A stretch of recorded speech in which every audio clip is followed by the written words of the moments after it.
Quand ils se réveillent, la priorité de Yafia, 10 ans, Doplo, 12 ans, et Yanougo, 8 ans, n'est ni de prendre leur bain matinal, ni leur petit déjeuner. Ces enfants sont plutôt préoccupés par leur bétail de 6 bœufs qu'ils doivent conduire à plus de 10 km de la maison familiale, en brousse. Sans quoi, ils subiraient le courroux de leur père, encore au lit. Yafia, Doplo et Yanougo, appelés enfants bouviers, ne sont pas scolarisés. Leur activité principale, faire paître le troupeau de la famille.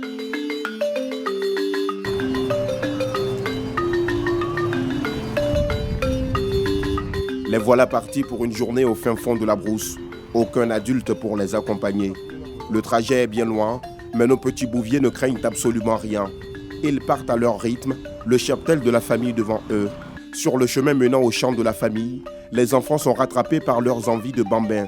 Ils ramassent des objets, s'amusent, dansent et fredonnent des musiques en langue locale. Yafia est un fin connaisseur des musiques traditionnelles sénoufo.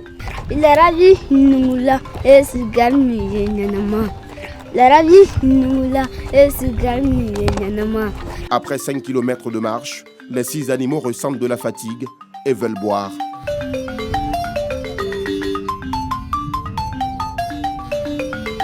Pendant cette petite pause, les 3 enfants bouviers sont rejoints par leur sœur aînée. Fatou Karchosiango est une lycéenne. Ce matin, elle décide d'accompagner ses jeunes frères au pâturage.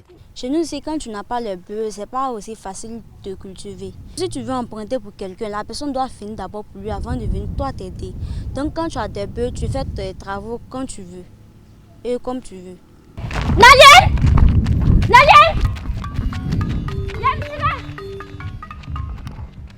Les enfants vont très vite. Encore 5 km de marche et nous sommes au champ. Fatou les rattrape au pas de course. Dans la campagne isolée, les bœufs traînent beaucoup trop les pas. La tâche revient alors au Benjamin Yanougo de les fouetter pour qu'ils avancent. Ce jeune homme, du nom de Wafungo, est le frère aîné de Fatou. Avant la naissance de ses petits frères, c'est lui qui envoyait paître les bœufs. Mais il a dû arrêter pour se consacrer à la culture du coton. C'est qu'ici, le métier de bouvier est réservé exclusivement aux enfants. Bon, pas rien. Non, aller là, quand je suis trop le courant, c'est plaisir, c'est fall. Je l'ai posé, il m'a dit que si les enfants sont beaucoup, lui ses enfants sont beaucoup, il va envoyer d'autres à l'école et puis d'autres vont venir au champ pour suivre les bœufs. Plus loin, nous le retrouvons en plein labour. Ses oncles et lui cultivent sur différentes parcelles le coton, le riz et le maïs. Il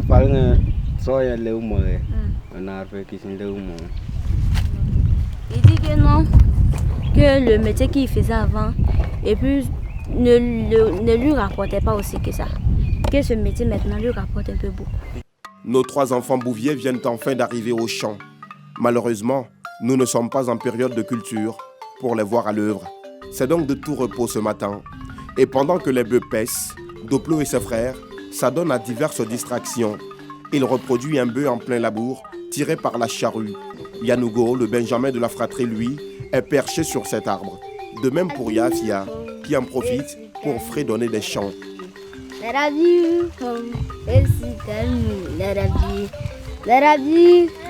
Le plus âgé, son rêve, aller à l'école comme certains de ses cousins et amis du village. Oui, je veux bien aller à l'école. Je vais devenir quelqu'un d'important aussi.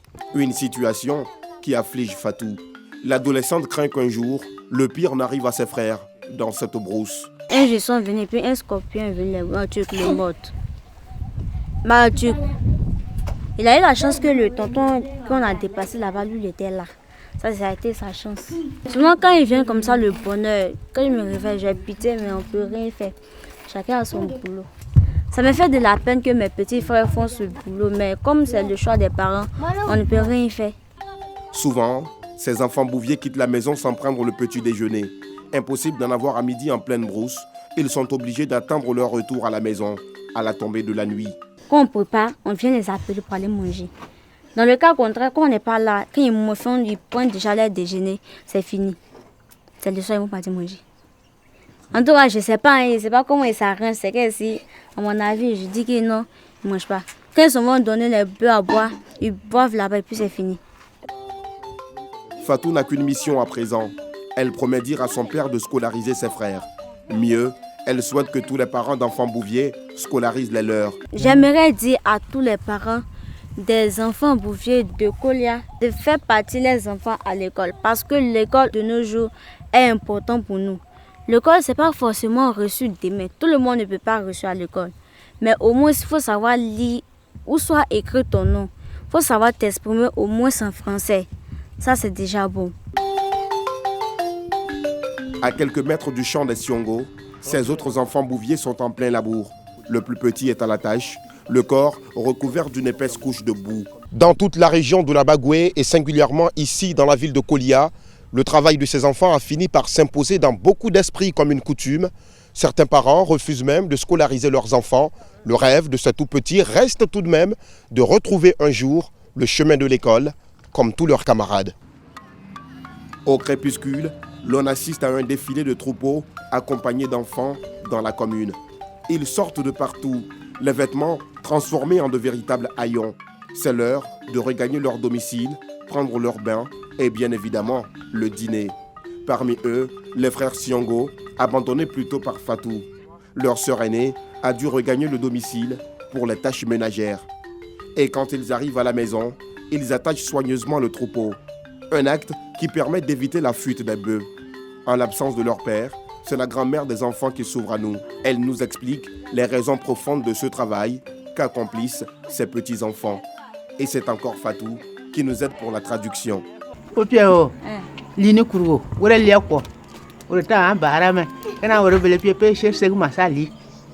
que comme eux ont déjà pris de l'âge, c'est à cause d'eux envoient les enfants au champ pour pouvoir se nourrir. Non loin du domicile de la famille Siongo, Waradio Konaté revient également du champ.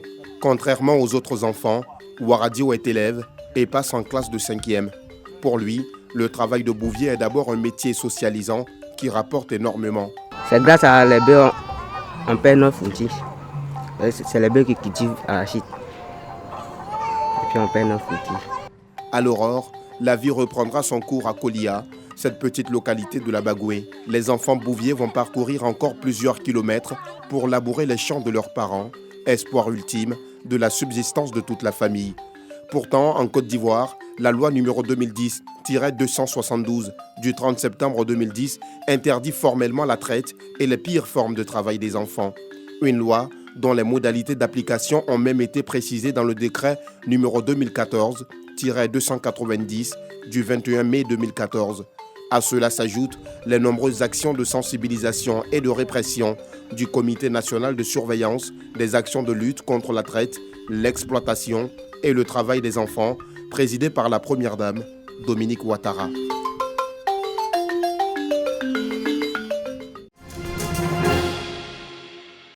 Mairie d'Abobo, il est 6h30.